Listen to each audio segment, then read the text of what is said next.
ప్రార్థన చేసుకుందాం. ప్రార్థన చేసుకొని ఆరాధనను మనము వాక్య సందేశాన్ని ప్రారంభించుకుందాం. దయతో అందరూ ప్రార్థనలు ఏకీభవించండి. ప్రార్థన చేద్దాం. వాక్య పరిచయ నిమిత్తం దేవుడు మనతో మాట్లాడలాగున ప్రార్థన చేద్దాం. అందరూ కళ్ళు మూసుకుందాం, ప్రార్థన చేద్దాం. అమ్మ ప్రార్థన.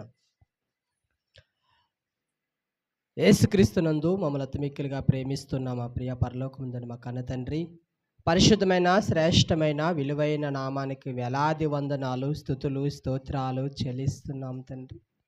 ఎక్కడెక్కడో ఉన్న మమ్మలను ప్రభా మీ అనాథ సంకల్పంలో మమ్మల్ని ఏర్పరచుకొని ఎన్నుకొని కాకినాడ మహాపట్టణము నుండి ప్రభా సుదీర్ఘ ప్రాంతం నుండి ప్రభా తండ్రి మరి 30 కిలోమీటర్లు మేము జర్నీ చేసి ప్రభా మా ప్రయాణంలోనూ మాకు క్షేమనిచ్చి భద్రతనిచ్చి మూలపేట ప్రాంతానికి మీరు తీసుకొచ్చిన విధానానికే మీకు స్తోత్రాలు, మీకు వందనాలు చెల్లిస్తున్నాం తండ్రి. ప్రభా తండ్రి మరి ప్రభా ఈ దినము నీ యొక్క వాక్యాన్ని మేము నేర్చుకోవడానికి, మేము వింటుండడానికి ప్రభా మేము బోధించడానికి సిద్ధపడుతుండగా సమయోచితమైన జ్ఞానమును మీరు దయచేయమని ప్రార్థిస్తున్నాం తండ్రి. ఎటువంటి గలిబిలు కానీ ఎటువంటి ఆంతర్యం కానీ జరగకుండా కేవలము తండ్రి మా ఆత్మీయ జీవితాన్ని బలపరుచుకునే విధంగా మా యొక్క తండ్రి మీరు మాతో మాట్లాడి మమ్మల్ని మీరు బలపరచమని ప్రార్థిస్తున్నాం. ఎందరైతే సోషల్ మీడియా ద్వారాగో సౌండ్ శబ్దం ద్వారాగా నీ మాటలు వింటున్నారో మీ చేతులకు అప్పగిస్తున్నాం. మీరే ప్రభా మమ్మల్ని ఆలోచింపచేసి ప్రభా మీ భక్తులు ఉన్న లక్షణాలు మేము కలిగి ఉండడానికి సహాయం దయచేయమని ప్రభా ఇక్కడ ఉన్న పెద్దలను గ్రామ కాపురస్తులను అందరూ మీ చేతులకు అప్పగించుకుంటూ రక్షణ మీరు దయచేస్తారని విశ్వాసముతో మమ్మలను బలపరించి మమ్మలను ధైర్యపరిచి ఆత్మీయ జీవితంలో మేము బలాన్ని పొందుకునే వారిగా మమ్మలను తయారు చేసి మీరు మహిమ తెచ్చుకోమని యేసుక్రీస్తు పరిశుద్ధమైన నామములో అతి మిక్కిలి వినయపూర్వకంగా ప్రార్థన మనవులు మీకు సమర్పించి వేడుకుంటున్నాము కన్న తండ్రి, ఆమేన్. ప్రార్థన చేసినప్పుడు గుసగుసలు కనబడకూడదు, వినబడకూడదు. గుసగుసలు అస్సలు వినబడకూడదు. నాకు చాలా నిశ్శబ్దంగా ఉండాలి, చాలా క్రమశిక్షణగా ఉండాలి. కొద్దిమందిగా ఉన్నాం కదా, ఎక్కువ వందల వేల మంది లేం కదా, కొద్దిమందిగా ఉన్నాం. అస్సలు డిస్టర్బ్గా ఉండకూడదు. వాక్యాన్ని కొద్దిమందిగా ఉన్నప్పుడే దేవుడు ఖచ్చితంగా మనకు అర్థమయ్యే విధంగా మనకి మాట్లాడతాడు. ఆ వాక్యాలు మన హృదయంలో భద్రం చేసుకుంటే చెప్తున్నాను, అయినా ఆడుకుంటున్నారు. ఎందుకు స్టిక్ ఎందుకు నీ చేతులు? సోషల్ మీడియాలో రికార్డ్ అవుతుందా? చాలా నిశ్శబ్దంగా ఉండాలి.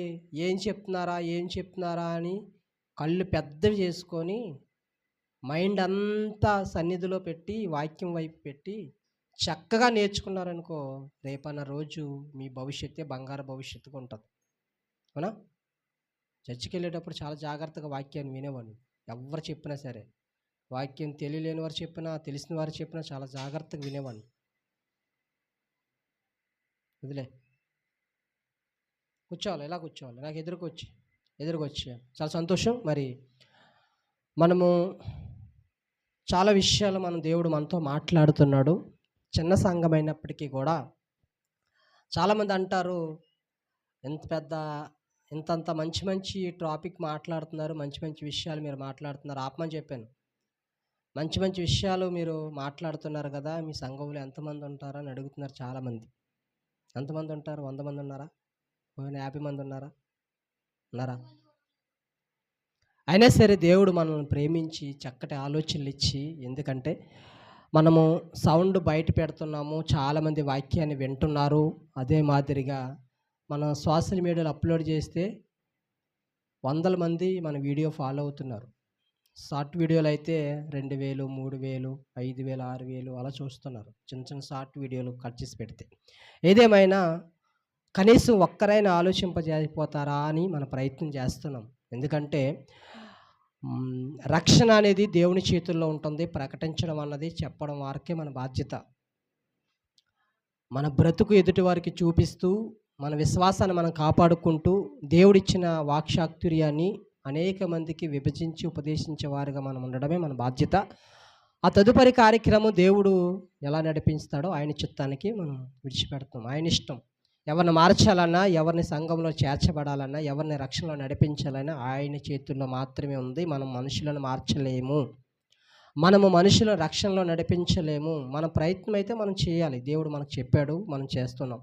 ఏదేమైనా మంచిది, చాలా సంతోషం. మరి చాలా విలువైన సంగతులు దేవుడు మనతో మాట్లాడుతున్నాడు గనక మాటలు ప్రజలారా ఒక్కసారి మనసు పెట్టి సౌండ్ క్లారిటీగా మీకు వినిపిస్తుంది కనుక మీరు కూడా ఈ మాటలు కొన్ని నిమిషాలు మీరు మనసు పెట్టి రాబోయే రోజుల్లో మీకు ఉపయోగకరంగా ఉంటాయి కనుక దేవుడు మనతో మాట్లాడుతున్న ప్రతి విషయాన్ని మనం గుర్తెరిగి చక్కగా అన్వయించుకుంటూ నెమలు వేసుకుంటూ హృదయంలో భద్రపరుచుకునే వారుగా మనం ఉంటే ఖచ్చితంగా దేవుడు మన జీవితాలను మారుస్తాడు.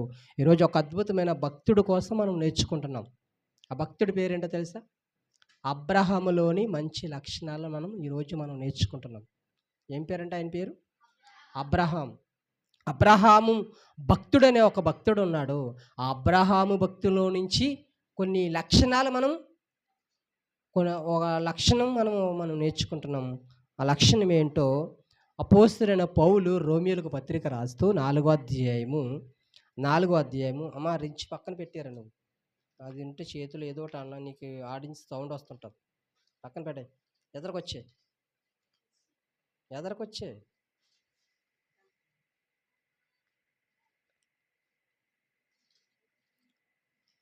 రోమియోలకు రాసిన పత్రిక 4వ అధ్యాయము 9వ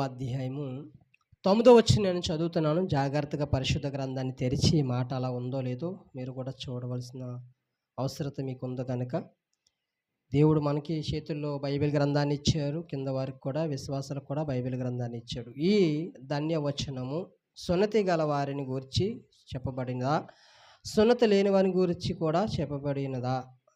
ఇప్పుడు మనం అండలించేద్దాం. అబ్రహాం యొక్క విశ్వాసం అతనికి నీతి అని ఎంచబడి చున్నాము కదా. ఇప్పుడు ఇక్కడ ఒక మంచి మాట మనకి కనిపిస్తుంది. అబ్రహాము ఒక విశ్వాసము గలవాడుగా మనకి కనిపిస్తున్నాడు. ఎలా కనిపిస్తున్నాడంట అమ్మ చెప్పాలి. అబ్రహాం అనే భక్తుడు మనకి ఎలా కనిపిస్తున్నాడంటే, అమ్మా లేచి నిలబడి కూర్చోవాలి. ఎలా కనిపిస్తున్నాడంటే మనకి ఒక విశ్వాసము గలవాడిగా అబ్రహాము మనకి వచనములో మనకి కనిపిస్తున్నాడు. అబ్రహాం యొక్క విశ్వాసం అతనికి నీతి అని ఎంచబడింది అంటుంది. అంటే అబ్రహాములో ఉన్న ఈ యొక్క మంచి లక్షణము, విశ్వాసము గల వాడిగా ఉన్న ఈ లక్షణము విశ్వాసులకి ఆయన తండ్రిగా పిలువబడ్డానికి కారణము ఆయన విశ్వాసం ఉంచాడు దేవుని మీద విశ్వాసం ఉంచాడు కనుక ఈరోజు విశ్వాసులకి అందరికీ తండ్రిగా బైబిల్ గ్రంథంలో ఆయన కోసం గొప్పగా రాయబడింది. ఈ విశ్వాసం ఎలా కలుగుతుంది? ఈ లక్షణం మనం ఎలా సంపాదించుకోవాలి? అబ్రహాంలో ఉన్న విశ్వాసము గల మంచి లక్షణము, విశ్వాసం గలవాడు కదా. ఈ లక్షణం మనం కలిగి ఉండాలంటే మనం ఏ ప్రయత్నం చేయాలి? ఏం వినాలి? ఏం చదవాలి? ఏం ధ్యానించాలి? ఏ లక్షలు ఖర్చు పెట్టాలి? ఏం వేల ఖర్చు పెట్టాలి? ఎన్ని కిలోమీటర్లు జర్నీ చేయాలి ఈ లక్షణం మనం కలిగి ఉండాలంటే? ఆలోచించండి ఒకసారి. విశ్వాసం గలవాడుగా కనబడుతున్న అబ్రహాములోని లక్షణము మనం కూడా కలిగి ఉండాలి అనుకుంటే మనం ఎక్కడికి వెళ్ళాలి? ఏమి చదవాలి? ఎవరి కోసం వినాలి?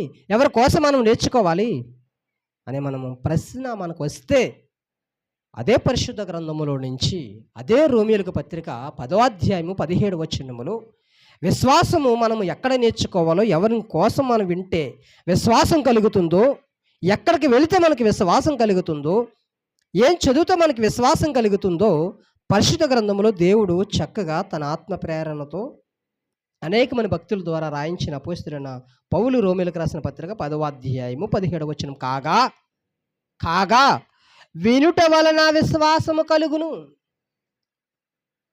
ఎలా కలుగుతుందంటే విశ్వాసం? వినుట వలన వినేవారుగా మనం ఉండాలి.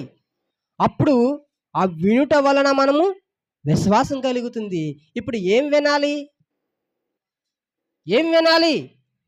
ఆ మాటలో మనకు కనిపిస్తుంది. అదే వచనములో వినుట వలన విశ్వాసం కలుగును, వినుట క్రీస్తును గూర్చిన మాట వలన కలుగును. అంటే మనం క్రీస్తు మాటలు మనకి వినబడుతున్నప్పుడు చాలా జాగ్రత్తగా వినాలి. క్రీస్తు మాటలు మనకు బోధిస్తున్నప్పుడు, క్రీస్తు మాటలు మనకు వివరిస్తున్నప్పుడు, క్రీస్తు మాటలు మనకు ఏంటి ఉపదేశిస్తున్నప్పుడు చాలా జాగ్రత్తగా మనం వినాలి. చాలా జాగ్రత్తగా క్రీస్తుని గూర్చిన మాట మనం వింటే మనకి విశ్వాసం కలుగుతుంది. వినుట వలన విశ్వాసం కలుగును. ఆ మాట క్రీస్తుని గూర్చిన మాట వినాలి. ఆ మాట క్రీస్తుని గూర్చినదై ఉండాలి. అప్పుడు మనకేం కలుగుతుందంట చెప్పాలి. ఏం కలుగుతుంది? అవి నా వైపు మాత్రమే చూడాలి. అప్పుడు విశ్వాసం మనకు కలుగుతుంది. ఎవరి కోసం వింటే కలుగుతుందంట? అమ్మా చెప్పండి. ఎవరి కోసం అంటే మనకు విశ్వాసం కలుగుతుంది? క్రీస్తుని గూర్చిన మాట వినాలి. మనం క్రీస్తుని గూర్చిన మాట వింటే మనకి విశ్వాసం కలుగుతుంది. ఈ విశ్వాసం మనల్ని ఎక్కడికి తీసుకెళ్తుందో తెలుసా? ఎక్కడికి తీసుకెళ్తుందో తెలుసా? అబ్రహాములోని యొక్క మంచి లక్షణం, అబ్రహాము విశ్వాసం గలవాడు కదా. ఆ విశ్వాసం గల అబ్రహాం మనతో మాట్లాడుతున్నాడు, అయ్యా మీరు నాకులా విశ్వాసం గలవారుగా ఉండాలనుకుంటున్నారా? నాకులా విశ్వాస జాబితాలు మీ పేరు లిఖితము అవ్వాలనుకుంటున్నారా? అయితే మీరు పాటించవలసిన విషయం ఏంటో తెలుసా? మీరు వినడం నేర్చుకోండి. వినండి, వినడానికి వేగురు పడండి. ఎంత ప్రయాణం చేస్తారో ప్రయాణం చేయండి, ఎంత వెచ్చిస్తారో వెచ్చించండి, ఎంత సమయాన్ని కేటాయిస్తారో అంత సమయాన్ని కేటాయించండి, ఎంత ధనాన్ని ఖర్చు పెడతారో అంత ధనాన్ని ఖర్చు పెట్టండి. వినడం నేర్చుకోండి. ఆ వినే మాట క్రీస్తునిదే, క్రీస్తును గూర్చినదే ఉండాలి. క్రీస్తుని గూర్చినదే ఉండాలి. అప్పుడు మీరు విశ్వాసం సంపాదించుకుంటారు. మీరు విశ్వాసం కలుగుతుంది మీకు. ఆ విశ్వాసం కలుగుతున్న ఆ విశ్వాసం మనల్ని ఎక్కడికి తీసుకెళ్తుందో తెలుసా? ఎక్కడికి తీసుకెళ్తుందో తెలుసా? అదే రోమీయులకు పత్రిక 5వ అధ్యాయము మొదటి వచనము. అదే రోమీయులకు రాసిన పత్రిక 5వ అధ్యాయం మొదటి వచనం. కాబట్టి విశ్వాస మూలమున మనము నీతిమంతులుగా తీర్చబడి, ఎలా తీర్చబడతామంట?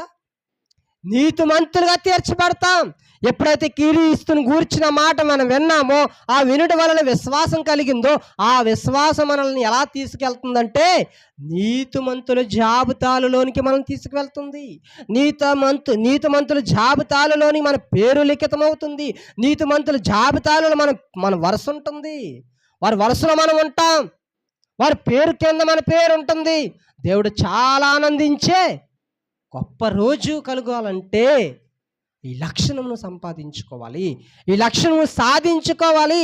అబ్రహాము సంపాదించుకున్న ఈ మంచి లక్షణము, విశ్వాసం గలవాడుగా ఆయన గొప్పగా పిలువబడుతున్న ఈ లక్షణం మనం కూడా కలిగి ఉండాలి. అంటే ఆ విశ్వాసం వినుట వలన కలుగుతుంది. ఆ విన్న మాట క్రీస్తుని గూర్చినదై ఉండాలి. ఆ మాట విశ్వాసులుగా మనల్ని ఎక్కడ తీసుకువెళ్తుంది? నీతిమంతుల జాబితాలోని తీసుకువెళుతుంది. నీతిమంతులుగా మనం తీర్చబడుతుంది. అంత మాత్రమే కాదు, లోకాగా రాసిన సువార్త 7వ అధ్యాయము 50వ వచనములో ఒక మంచి మాట మనకి కనిపిస్తుంది. ఆ విశ్వాసం ఎంత గొప్పదో అపోస్తులైన లోకా గారు పరిశుద్ధాత్మ ప్రేరణతో రాయబడిన లేఖన భాగము లోకా సువార్త 7వ అధ్యాయము 50వ వచనం చదువుతున్నాను. అందుకు ఆయన, నీ విశ్వాసము నిన్ను రక్షించును, సమాధానము గలదానివై వెళ్ళమని ఆ స్త్రీతో చెప్పెను. ఇక్కడ స్త్రీ ఉంది. ఆ స్త్రీ అంటే, ఇదిగో నేను క్రీస్తు దగ్గరకు వస్తే నాకు స్వస్థత కలుగుతుంది, క్రీస్తు దగ్గరకు వస్తే నేను బాగుపడతాను, క్రీస్తు దగ్గరకు వస్తే నాకు సమస్యకి పరిష్కారం దొరుకుతుంది, క్రీస్తు దగ్గరకు వస్తే నాకు సమాధానం కలుగుతుంది, క్రీస్తు దగ్గరకు వస్తే నాకు మనశ్శాంతి దొరుకుతుంది, క్రీస్తు దగ్గరకు వస్తే నాకు ఒక మంచి స్థితినిస్తాడు, ఉన్నతమైన స్థితినిస్తాడు, నాకు విలువ లేని నా జీవితానికి విలువనిస్తాడు, పాడైపోయిన నా జీవితాన్ని బాగు చేస్తాడు, ఎందుకే పనికిరాని నా జీవితాన్ని పనికొచ్చేవాడుగా నేను తీరుస్తాడని విశ్వాసం అనుకుంటే ఖచ్చితంగా దేవుడు మన జీవితంలో అద్భుతమైన కార్యాలు చేస్తాడు. దేవుడు నామానికి మహిమ కలుగును గాక. అద్భుతమైన కార్యాలు చేస్తాడు. ఇక్కడ స్త్రీ కనబడుతుందండి. ఆ స్త్రీ ఎలా పొందుకుందంటే విశ్వాసం బట్టి ఆమె రక్షణను పొందుకుంది. విశ్వాసం బట్టి మనం స్వస్థత పొందుకోగలుగుతాం. విశ్వాసం బట్టి మనం రక్షించబడతాం. విశ్వాసం బట్టి మనకు సమాధానం కలుగుతుంది. విశ్వాసం బట్టి మనకు మనశ్శాంతి కలుగుతుంది. విశ్వాసం బట్టి మనకి విలువ ఉంటుంది. పనికిరాని నా జీవితానికి ఒక విలువ ఉంటుంది. విలువ కావాలనుకుంటే ఖచ్చితంగా నువ్వు విశ్వాసం కలిగి ఉండాలి. ఈ విశ్వాసం మనల్ని ఎక్కడికి తీసుకెళ్తుంది? నీతిమంతుల జాబితాలను తీసుకెళ్తుంది. ఈ విశ్వాసం మనల్ని ఎక్కడికి తీసుకెళ్తుంది? రక్షణలోనికి నడిపిస్తుంది, రక్షిస్తుంది. నిన్ను నన్ను ఈ విశ్వాసము, ఈ లక్షణము, ఈ విశ్వాసం అనే గొప్ప లక్షణము నిన్ను నన్ను ఏం చేస్తుందో తెలుసా? రక్షిస్తుంది. ఆనాడు నోవాహు దినాలలో దేవుడు నోవాహు గారితో మాట్లాడాడు. ఏమని మాట్లాడాడు తెలుసా? అయ్యా, ఈ ప్రజలను చేసినందుకు నేను చాలా బాధపడుతున్నాను. మనుషులు పాడైపోయారు, దుర్మార్గులు అయిపోయారు, దుష్ట స్వభావంతో చెలరేగిపోతున్నారు. ఈ మనుషులందరూ నేను నాశనం చేయాలనుకుంటున్నాను. ప్రశాంతమైన వర్షం ఆకాశం నుండి నేను కురిపిస్తున్నానంటే, అప్పటి వరకు వర్షం లేని కాలాన్ని బట్టి దేవుని మాట నమ్మాడు నోవాహు. ఎవరి మాట నమ్మాడంట? దేవుని మాట నమ్మాడు. అప్పటి వరకు వర్షం ఎలా ఉంటుందో తెలీదు, వాన ఎలా ఉంటుందో తెలీదు, నీరు ఎలా ఉంటుందో తెలీదు, ఎలా వస్తుందో తెలీదు, పైనుంచి నీరు పడడం ఏంటి, కింద నుంచి నీరు రావడం ఏంటి అనే ఆలోచనలు ఏం డౌట్ పడలేదండి. అయ్యా నోవాహు, నీ కుటుంబం కొరకు, నీ కుటుంబం రక్షణ కొరకు నువ్వు వాడని సిద్ధం చేసుకుంటే, నోవాహు ఏం చేశాడు? వాడని సిద్ధం చేసుకున్నాడు. దేవుని మాటకి విధేయత చూపించాడు, దేవుని మాటకి లోపడ్డాడు, విశ్వాసం ఉంచాడు దేవుని మీద. ఈరోజు నీవు నేను ఉంచగలుగుతామా? అట్టి విశ్వాసం లక్షణం మనం సంపాదించుకోవడానికి ప్రయత్నం చేస్తున్నామా? అండి చూడండి, అద్భుతమైన మాట మనకు కనిపిస్తుంది. హెబ్రీయులకు రాసిన పత్రిక, అపోస్తలుడైన పౌలు హెబ్రీయులకు రాసిన పత్రిక 11వ అధ్యాయము 7వ వచనములో ఒక మంచి మాట మనకు కనిపిస్తుందండి. విశ్వాసం ఏం చేస్తుందో, విశ్వాసం మనల్ని ఎలా కాపాడుతుందో, విశ్వాసం మనల్ని ఎలా రక్షిస్తుందో పరిశుద్ధ గ్రంథంలో దేవుడు రాయించిన అనేకమైన విషయాలు మనము చూడగలిగితే, హెబ్రీయులకు రాసిన పత్రిక 11వ అధ్యాయము 7వ వచనం, విశ్వాసమును బట్టి నోవాహు వరకు చూడని సంగతులను గూర్చి దేవుని చేత హెచ్చరింపబడి భయభక్తులు గలవాడై తన ఇంటి వారి రక్షణ కొరకు ఒక ఓడను సిద్ధం చేసును. వచ్చిందా రక్షణ వచ్చిందా నోవాహు ఇంటికి? ఖచ్చితంగా నోవాహు ఇంటికి ఏమొచ్చింది? రక్షణ వచ్చింది.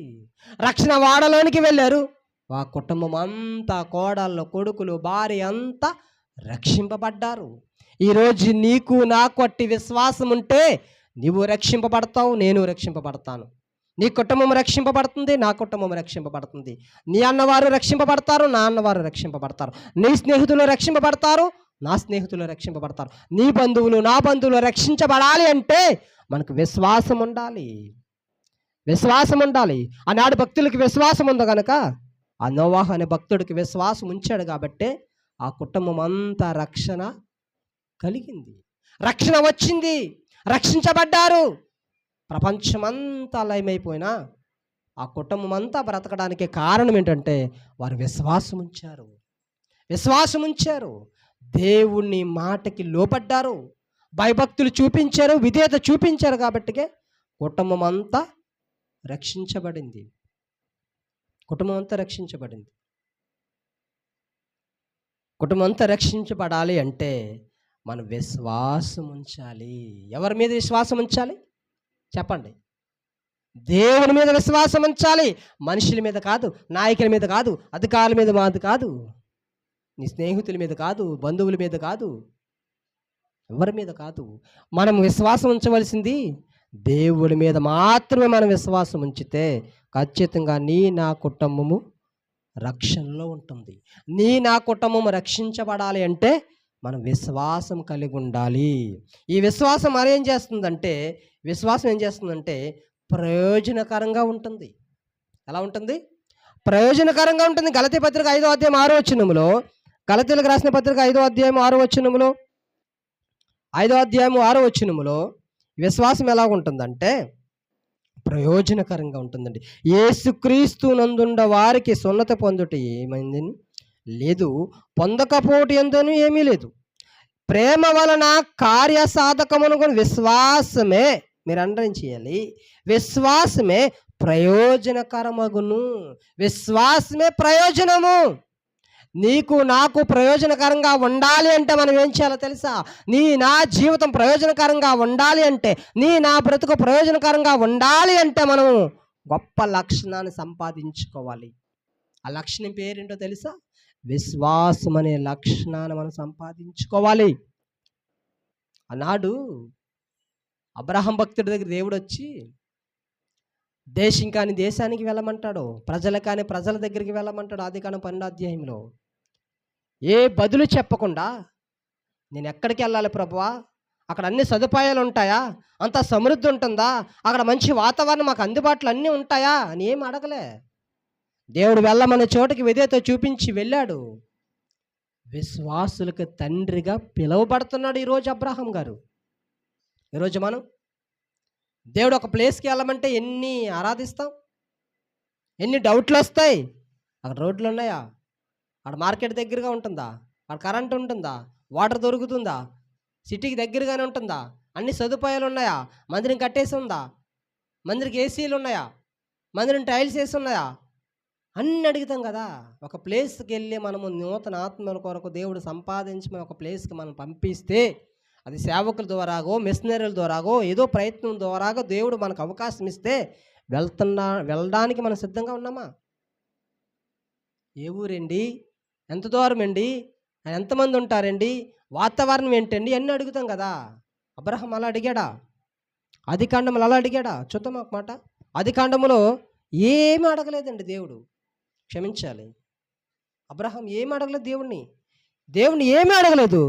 ఆయన వెళ్ళమన్న చోటకి ఏమి సందేహపడకుండా, ఏమి బదులు సమాధానం చెప్పకుండా ఖచ్చితంగా ఏం చేశాడు తెలుసా? ఖచ్చితంగా వెళ్ళిపోయాడు. నిజంగా నాకు ఈ మాట చాలా ఆదర్శంగా ఉంటుంది, చాలా ధైర్యాన్ని ఇస్తుంది. నిజంగా చాలాసార్లు నాకు ఈ మాట, దేవుని పిలుపు అంత ఉన్నతమైనదో మనం చూడగలిగితే, అబ్రహాముకు దేవుని పిలుపు హెడ్డింగ్ ఏంటో తెలుసా? ఈ అధ్యాయం హెడ్డింగ్ ఏంటో తెలుసా? అబ్రహామునకు దేవుని పిలుపు ఎలాగొచ్చిందో తెలుసా? యెహోవా మాట్లాడుతున్నాడు, నువ్వు లేచి నీ దేశము నుండి, నీ బంధువుల యొద్ద నుండి, నీ తండ్రి ఇంటి వారి నుండి బయలుదేరి నేను నీకు చూపించు దేశమునకు వెళ్ళుము. ఎక్కడికి వెళ్ళమన్నాడు తెలుసా? దేశం విడిచిపెట్టమన్నాడు, బంధువులని విడిచిపెట్టమన్నవాడు, నీ తండ్రి ఇంటి వారిని కూడా విడిచిపెట్టి నేను చూపించిన దేశానికి వెళ్ళిపో అంటే నేను వెళ్ళనని అనలేదు అబ్రహాం గారు. వెళ్ళాడు కనుక ఈరోజు అబ్రహాము విశ్వాసులకి తండ్రిగా పిలువబడుతున్నాడు. గొప్ప లక్షణం కలిగి ఉన్నాడు కనుక దేవుని మీద ఈరోజు ఆయన కోసం గొప్పగా మాట్లాడుకుంటున్నాము. ఆయన మనం మాదిరిగా పెట్టుకొని ఈరోజు మనం ఒక పాఠాన్ని నేర్చుకుంటున్నాం. అబ్రహాములోను ఉన్న లక్షణం మనం కూడా కలిగి ఉండాలి. ఆ కలిగి ఉన్న లక్షణం పేరేంటంటే విశ్వాసం. ఆ విశ్వాసం మనల్ని ఏం చేస్తుందంటే రక్షణలో నడిపిస్తుంది.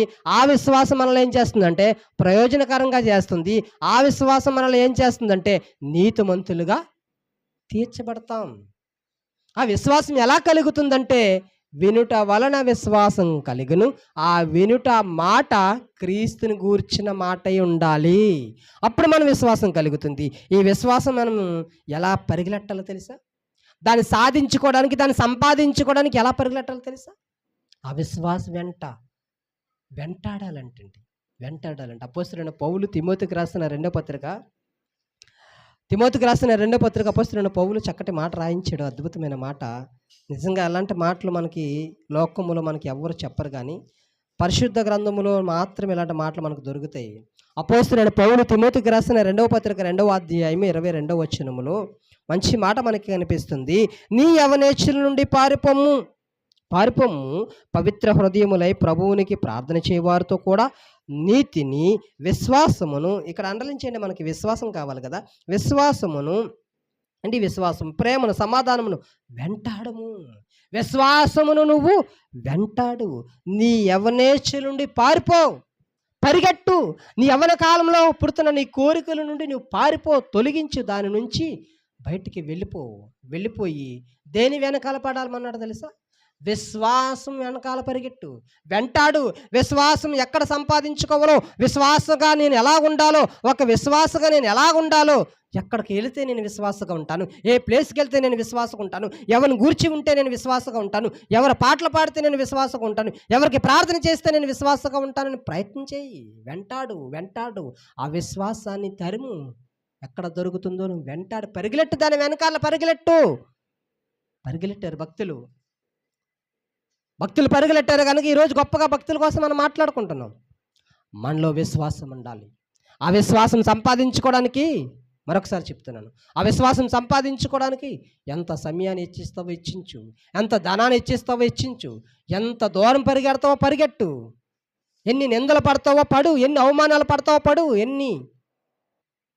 అంతమందితో అపహాసం పడతావో పడు. శరీరం సహకరించకపోయినా పరిగెట్టు. ఆ విశ్వాసం కాపాడుకోవడానికి ప్రయత్నించేయి. నాన్న వారే నాకు సపోర్ట్ చేయకపోయినా, నా బంధువులే, నా స్నేహితులే, నా భార్యే, నా కన్నబిడ్డలే, నా తల్లిదండ్రులే నాకు సపోర్ట్ చేయకపోయినా, నేను ఆ విశ్వాసాన్ని సంపాదించుకోవడానికి పరిగెలెట్టు. దానికి ఎన్నో ముళ్ళు కంపలు వస్తాయి, ఎన్నో నిందలు వస్తాయి, ఎన్నో అవమానాలు వస్తాయి, ఎన్నో అపహాసకులు వస్తారు, ఎన్నో అబద్ధ సాక్ష్యాలు వస్తాయి, ఎన్నో నిందలు వేస్తారు నీ మీద, ఎన్నో రాళ్ళు వేస్తారు నీ మీద. అయినా ఓర్చుకో. విశ్వాసం వెంటే పరిగెట్టు. నీ యవనేచ్చులంటను పరిగెట్టకు. నీ యవనేచ్చులోని వెంట నువ్వు పరిగెట్టకు. కానీ నువ్వు పరిగెట్టవలసిన విషయం ఏంటంటే తెలుసా? నీ విశ్వాసం వెంట పరిగెట్టు. విశ్వాసం వెంటాడు. ఆ విశ్వాసముని వెంటాడు. ఈరోజు యవనస్తులు ఎలా ఉన్నారు? ఏ అమ్మాయి బాగుంది, ఏ ఇన్స్టాగ్రామ్లో ఎవరు బాగా పాడుతున్నారు, ఎవరు ఆడుతున్నారు, ఎవరు స్టోరీలు చేస్తున్నారు, ఎవరు రీల్స్ చేస్తున్నారు అని ఫాలో అవుతున్నారు యవనస్తులు. ఈరోజు చాటింగ్ చేసుకోవడానికో, మెసేజ్ చేసుకోవడానికో సమయాన్ని హెచ్చిస్తున్నారు, ధనాన్ని హెచ్చిస్తున్నారు, శరీరాన్ని నలుగు కొట్టుకుంటున్నారు, ఎన్నో అవమానాలు పడుతున్నారు, ఎన్నో నిందలు పడుతున్నారు. విలువ లేకుండా పోతుంది ఆఖరికి. కానీ అదే విశ్వాసం, ఇంకా ఆ సమయము, ఆ ధనాన్ని, ఆ శరీరాన్ని అంతా ఖర్చు పెట్టామనుకో, నీకు ఘనత వస్తుంది తెలుసా? నీకు నాకు ఘనత తీసుకొస్తుంది ఆ విశ్వాసం. నీకు నాకు మంచి పేరుని తీసుకొస్తుంది ఆ విశ్వాసం. తర్వాత తరానికి ప్రయోజనకరంగా ఉంటాము ఆ విశ్వాసాన్ని ఇప్పుడు మనం వెంటాడితే. మన తల్లిదండ్రులకు మంచి పేరు ఉంటుంది, మన పుట్టిన పిల్లలకు మంచి పేరు ఉంటుంది, సమాజంలో మన ఊరికి, మన గ్రామానికి, మన స్నేహితులకు, మన శ్రేయభిలాషులకు, మనకు తెలిసిన వారికి, మన బంధువులకు అందరికీ మనం ఒక మంచి పేరు తీసుకురావాలి అంటే ఆ విశ్వాసం వెనకాల పరిగెట్టు. ఆ విశ్వాసాన్ని వెంటాడు, సంపాదించుకో, సాధించుకో, నీతిమంతుడిగా తీర్చబడతావు, నీకు కుటుంబం రక్షించబడుతుంది, నీకు ప్రయోజనకరంగా కలుగుతుంది. ఆ విశ్వాసాన్ని కాపాడుకోవడానికి ప్రయత్నం చేయాలండి.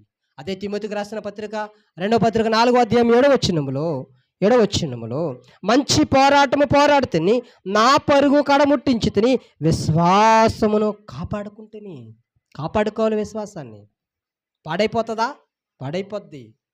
భద్రం చేసుకోకపోతే నీ విశ్వాసము పాడైపోతుంది. చీడ పురుగులు ఉన్నాయి తెలుసు సమాజంలో. చీడ పురుగులు ఉన్నారు, చీడ పురుగు లాంటి బోధలు ఉన్నాయి, తప్పుడు బోధలు, అబద్ధ బోధలు ఈరోజు సమాజాన్ని వెంటాడుతున్నాయి. మన విశ్వాసాన్ని పాడు చేసేస్తాయి.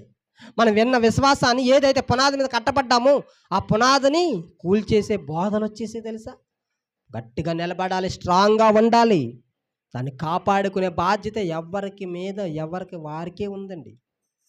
నీ విశ్వాసాన్ని నేను కాపాడలేను, నా విశ్వాసాన్ని నువ్వు కాపాడలేవు.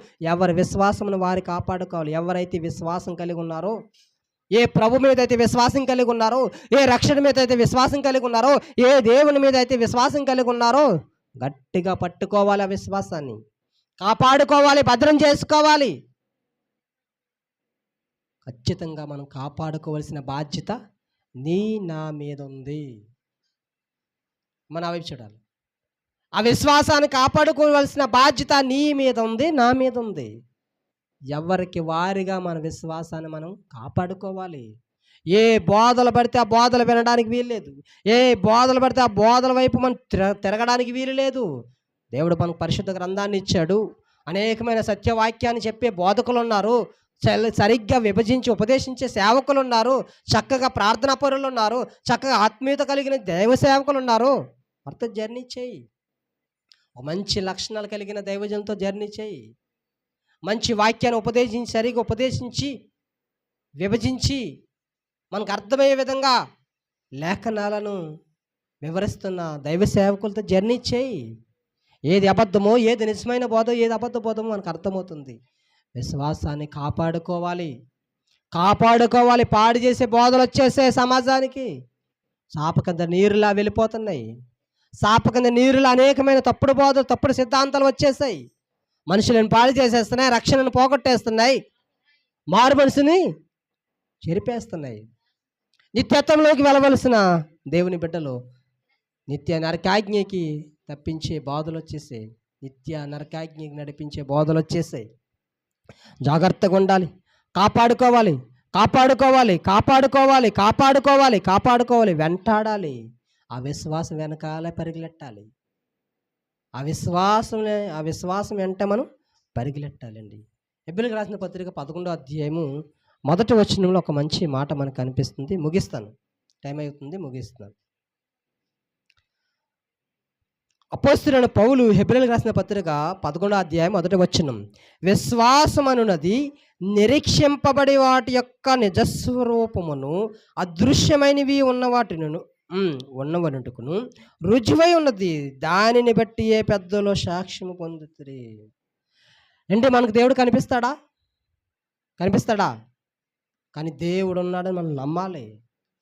దానికి ఎన్నో రుజువులు ఉన్నాయి, దానికి ఎన్నో సాక్ష్యాలు ఉన్నాయి. దేవుడు ఉన్నాడు అనడానికి ఎన్నో సాక్ష్యాలు, ఎన్నో ఆధారాలు మనకు ఉన్నాయి. ఈ మైక్ని సృష్టించిన సృష్టికర్త ఉన్నాడు. ఈ బట్టలు డిజైన్ చేసిన డిజైనర్ ఉన్నాడు. ఈ రేకుల సెట్ని డిజైన్ చేసిన డిజైనర్ ఉన్నాడు. రాడ్లు, వెల్డింగ్లు అన్నీ ప్రతి దానికి ఒక డిజైనర్ ఉన్నారు. ఈరోజు మనం సోషల్ మీడియా ద్వారా ఈ యొక్క అప్లోడ్ చేస్తున్న ఈ సోషల్ మీడియా ద్వారా ఈ యొక్క మొబైల్ కానివ్వండి, ఈ ఎక్విప్మెంట్ అంతా సృష్టికర్త ఉన్నాడు, క్రియేటర్ ఉన్నాడు ఒక ఆయన. అంతటా అవి తయారవ్వలేదు. సెల్ ఫోన్ కానీ, స్టాండ్లు కానీ, కెమెరా స్టాండ్లు కానీ, ఈ వాయిద్యాలు కానీ, సౌండ్ సిస్టాలు కానీ, ఈ మైకులు కానీ, ఈ ఏమీ కూడా అవి అంతటిగా అవి తయారవ్వలేదు. తయారు చేసేవాడు ఒకడున్నాడు. అలాగే భూమిని, ఆకాశం, నక్షత్రం, గాలిని, సూర్యుని, చంద్రుడిని, ప్రకృతిని శాసించిన వాడు, సృష్టించిన వాడు, క్రియేషన్ ఒక ఆయన ఉన్నాడు. ఆయన పేరే దేవుడు అంటారు. ఆయనే దేవుడు అంటారు. మనం నమ్మాలి, ఆ దేవుడు ఉన్నాడని నమ్మాలి, ఆ పరలోకం ఉందని నమ్మాలి. దానికి రుజువులు ఉన్నాయి. దేవుడు ఉన్నాడు అనడానికి రుజువులు ఉన్నాయి, పరలోకం ఉన్నదనడానికి రుజువులు ఉన్నాయి, మనం చనిపోయిన తర్వాత బ్రతుకు ఉన్నదనడానికి రుజువులు ఉన్నాయి. మనం నీతిగా బ్రతికితే నీతిమంతుల జాబితాలోనికి వెళ్తామని రుజువులు ఉన్నాయి. ఆ విశ్వాసం మనం కాపాడుకుంటే ఎంత ప్రయోజనకరంగా ఉంటుందో, ఎంత మేలుకరంగా ఉంటుందో, ఎంత దీవెనకరంగా ఉంటుందో, ఎంత రక్షణకరంగా ఉంటుందో రుజువులు ఉన్నాయి పరిశుద్ధ గ్రంథంలో. భక్తులు, మన ముందు నడిచిన భక్తులు మనకి మాదిరి. ఖచ్చితంగా మనము ఆ విశ్వాసాన్ని మనం కాపాడుకోవాలండి. ఆఖరికి ఒక మాట చూపించి నా మాటలు ముగించే ప్రయత్నం చేస్తాను. హెబ్రీయులకు రాసిన పత్రిక అదే 11వ అధ్యాయము 6వ వచనం. అపోస్తలుడైన పౌలు హెబ్రీయులకు రాసిన పత్రిక 11వ అధ్యాయం 6వ వచనం, విశ్వాసం లేకుండా దేవునికి ఇష్టలుండుట అసాధ్యము. ఎవరు పడితే వారు పరలోక రాజ్యానికి వెళ్ళలేరు. ఈ మాటలుంటున్న ప్రజలారా, మూలపేటలో ఉన్న ప్రజలారా, ఆంధ్ర రాష్ట్ర ప్రజలారా, భారతదేశ ప్రజలారా, ఇతర రాష్ట్రాలు, ఇతర దేశాలు ఉన్న ప్రజలారా, విశ్వాసం లేకుండా దేవుని చూడడం ఎవరికి సాధ్యం కాదు. మనకి విశ్వాసం ఉంటే ఖచ్చితంగా దేవుడిని చూస్తాం. దేవుడు నిత్యత్వంలోనికి వెళ్తాం, దేవుడు ఉన్న రాజ్యానికి వెళ్తాం, దేవుడు ఉన్న చోటుకి వెళ్తాం, దేవుడున్న సింహాసనం చూస్తాం, దేవుడు ఉన్న లోకాన్ని చూస్తాం. ఎవరు పడితే వారు చూడలేరు. తాగుబోతులు చూడలేరు, వ్యభిచారులు చూడలేరు, లంచగొండలు చూడలేరు, దుర్మార్గులు చూడలేరు, అక్రమాలు చేసేవారు చూడలేరు, అబద్ధకులు చేసేవారు చూడలేరు, అన్యాయాలు చేసేవారు చూడలేరు. ఎవరు చూస్తారో తెలుసా? పరలోక రాజ్యాన్ని, దేవుని ఎవరు చూస్తారో తెలుసా? విశ్వాసం ఉంటేనే దేవుని చూస్తాం. మనలో విశ్వాసం లేకపోతే నేను ఎంత పాటగాడనైనా, ఎంత వాయిద్యాలు వాయించిన వాడినైనా, ఎంత వాక్యాన్ని వివరించిన వాడినైనా, ఎంత సమృద్ధి కలిగిన వాడినైనా, ఎంత ధనాన్ని సంఘానికి హెచ్చించిన వాడినైనా, ఎన్ని సభలు పెట్టిన వాడినైనా, ఎన్ని కార్యాలు ఆయన నామ మహిమార్థమే చేసినా, నాలో విశ్వాసం లేకపోతే నేను దేవుని చూడలేను. నేను దేవుని చూడాలంటే ఏం చేయాలంట? విశ్వాసం ఉండాలి. ఈరోజు న్యాస్తులు ఉండొచ్చు, అంతస్తులు ఉండొచ్చు, పేరు ప్రఖ్యాతులు ఉండొచ్చు, బంగళాలు ఉండొచ్చు, పొలాలు ఉండొచ్చు, అన్నీ ఉండొచ్చు, కానీ ఏమీ నిన్ను దేవుని చూపించలేవు. నీ పొలాలు, నీ ఆస్తులు, నీ వ్యాపారాలు, నీ బలగము ఏమి దేవుని చూపించలేవు. దేవుని చూడాలంటే ఒకే ఒక్క మార్గం ఏంటో తెలుసా? విశ్వాసమైన లక్షణం కలిగి ఉంటే నీవు నేను పూడుగుడుసులో ఉన్నా, నీవు నేను చిరిగిపోని గుట్టలు కట్టుకున్నా, నీవు నేను పస్తులున్నా, నీకు నాకు కరువున్నా, నీకు నాకు విలువ లేకపోయినా, మనలో విశ్వాసం ఉంటే ఖచ్చితంగా దేవుణ్ణి చూస్తాం. దేవుడు మనకు కనిపిస్తాడు. దేవుని చూసే ధన్యత ఎంత గొప్ప ధన్యత! రాజులకి లేని ధన్యత విశ్వాసం గల వారికి ధన్యత. గొప్పవారికి లేని ధన్యత విశ్వాసం గల వారికి ధన్యత. అధికారం లేని వారికి ధన్యత, విశ్వాసం గల వారికి ధన్యత. దేవుని చూసే ధన్యత ఎవరికి ఉంటుందంట? విశ్వాసం గలవారైతేనే దేవుని చూస్తాం. మరొకసారి చదువుతున్నాను, ఎబ్రిల్ రాసిన పత్రిక 11:6. విశ్వాసం లేకుండా దేవునికి ఇష్టలేండుట అసాధ్యము. అసాధ్యము. దేవునికి ఇష్టపడాలన్నా, మనలో పరిశుద్ధత ఎలా ఉండాలన్నా ఇంకొక మాట ఉంటుంది, పరిశుద్ధత లేకపోతే దేవుని చూడలేము. దేవుడు మనం ఇష్టపడాలి అంటే, దేవునికి మనం నచ్చాలి అంటే మనకి ఏముండాలంట? ఆస్తులు కాదు, అంతస్తులు కాదు, పేరు ప్రఖ్యాతలు కాదు, బంగ్లాలు కాదు, పొలాలు కాదు, వ్యాపారాలు కాదు, బలగం కాదు, ఏమి కాదు, విశ్వాసం ఉండాలి. దేవునికి నీవు నేను నచ్చాలి అంటే, దేవుని ఉన్న రాజ్యానికి నీవు నేను వెళ్ళాలి అంటే విశ్వాసం ఒక్కటే మార్గం. ఆ లక్షణం గొప్పది. అబ్రహాం సంపాదించుకున్నాడు. అందుకే విశ్వాసులకి తండ్రి అయినా ఎవరు? అబ్రహాము విశ్వాసులకి తండ్రిగా పిలువబడుతున్నాడండి. ఆ గొప్ప లక్షణం నీవు నేను కలిగి ఉండాలి. ఆ గొప్ప లక్షణం నీవు నేను కాపాడుకోవాలి. ఆ గొప్ప లక్షణం నీవు నేను వెంటాడాలి.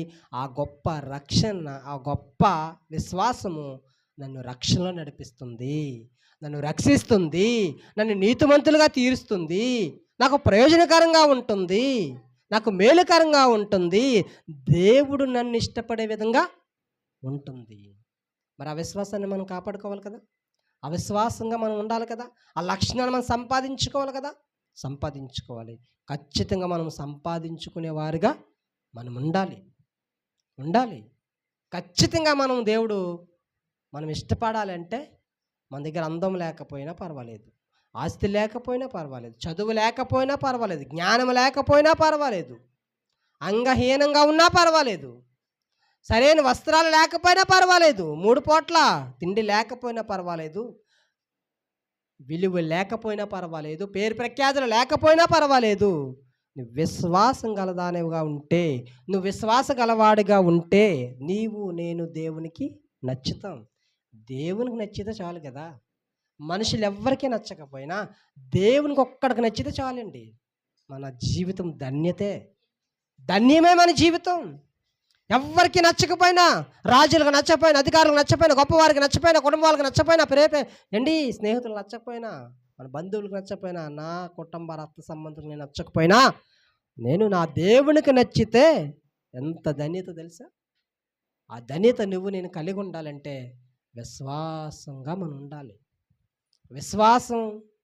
విశ్వాసంగా ఉండాలి. ఎవరికి విశ్వాసాలుగా ఉండాలి? క్రీస్తుకి విశ్వాసాలుగా ఉండాలి. క్రీస్తుని గూర్చిన మాట వినుట వలన విశ్వాసం కలుగును. ఆ విశ్వాసం మనల్ని కాపాడుతుంది, రక్షిస్తుంది, నీతిమంతులుగా తీరుస్తుందండి. అటు ధన్యతను దేవుడు నీకు నాకు అనుగ్రహించును గాక. ఆమేన్. ప్రార్థన చేద్దాం, అందరూ ప్రార్థన చేద్దాం. కృప కలిగిన దేవా, ప్రేమ కలిగిన తండ్రి, సత్యస్వరూపుడమైన ప్రభా, నీ ఘనమైన శ్రేష్టమైన పరిశుద్ధమైన నామానికి వందనాలు, స్తుతులు, స్తోత్రాలు చెల్లిస్తున్నాం తండ్రి.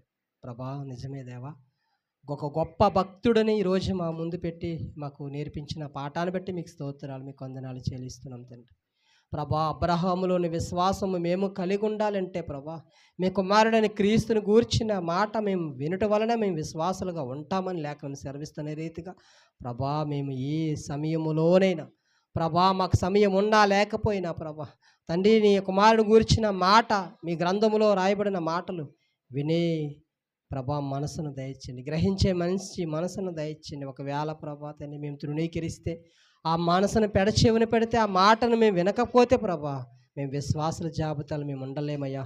నీకు ఇష్టలుగా మేము ఉండలేము ప్రభా తండ్రి. మాకు ప్రయోజనకరంగా విశ్వాసం ఉంటుంది కనుక, మనల్ని రక్షిస్తుంది కనుక, మాకు నీతిమంతులుగా తీరుస్తుంది కనుక, మన లక్షణంలో నడిపిస్తుంది కనుక, మాకు ఒక మంచి విలువను తెస్తుంది కనుక, నీకు ఇష్టలుగా ఉంచుతుంది కనుక, ఆ విశ్వాసాన్ని మేము కాపాడుకోవాల్సిన బాధ్యత మా మీద మీరు ఉంచారు కనుక ప్రభా ఏ బోధ పడితే ఆ బోధకు మేము తిరగకుండా, ఏ బోధ పడితే ఆ బోధ మేము నమ్మకుండా, ఏది సరైనదో, ఏది సత్యమైన బోధ పరిశీలన చేసుకునే ఆలోచన జ్ఞానం మీరు మాకు ఇచ్చారు గనక ప్రభా నీ కొరకు నమ్మకమైన జీవితాన్ని కలిగి ఉండడానికి గొప్ప ధన్యతను మీరు మాకు దయచేయమని, విన్న మాటలు హృదయంలో నుంచి దుష్టుడు ఎత్తుకొని పోకుండా భద్రం చేసుకునే జ్ఞానమును వివేకను మాకు మీరు దయచేసి మీరు మహిమ తెచ్చుకోమని, యేసుక్రీస్తు ప్రార్థన మధ్య పరిచయం మీ పాదాల ముందు పెట్టి ప్రార్థన చేస్తున్నాం. విస్తరింపజేయమని ప్రార్థన చేస్తున్నాం. అభివృద్ధి చేయమని, నూతన ఆత్మను దయచేయమని, మందిరం కట్టించి మీ నామానికి మహిమకరంగా పరిచర్య మీరు జరిగించి మీరు మాత్రమే మహిమ ఘనత ప్రభావం పొందుకోమని, మా కొరకు త్వరలో రానయ్యున్న మీ ప్రియకుమారుడు మా అందరి లోకరక్షకుడని యేసుక్రీస్తు వారి పరిశుద్ధమైన అతి శ్రేష్టమైన విలువైన నామములో అతి మిక్కిలి వినయపూర్వకంగా ప్రార్థన మనవులు అడిగి వేడుకొనుచున్నాను కన్న తండ్రి. ఆమేన్. అందరికీ వందనాలు.